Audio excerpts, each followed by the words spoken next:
Wiles referred to President Trump as someone having a, quote, alcoholic personality. She also talked a lot about the vice president, J.D. Vance, someone who I should note, had this conversion that Whipple noted as well from never Trumper to a MAGA acolyte. Susie Wiles essentially said that change, that conversion has been, quote, sort of political. And she said the vice president has been a, quote, conspiracy theorist for a decade. She also talked about Russell Vought. He is the White House budget chief, but he's also, of course, one of the architects of that notorious Project 2025 conservative blueprint for the future Republican Party, something that Trump had previously, of course, disavowed. She argued that Vought is, quote, a right-wing absolute zealot. And then she also went into a number of different things. One, she talked about Pam Bondi, the attorney general, someone who is one of her closest friends, I should note, in this administration. She argued that Bondi, quote, completely whiffed the handling of the Epstein file. She also talked about how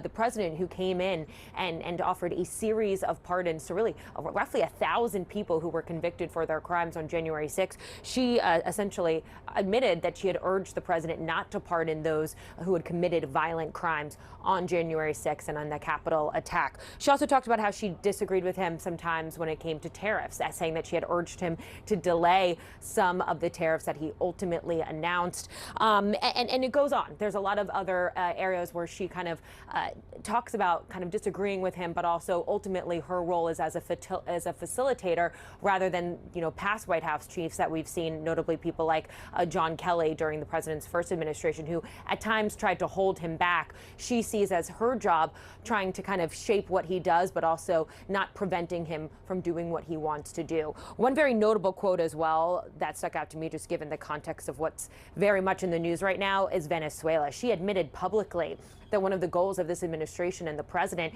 is actually to see regime change in Venezuela.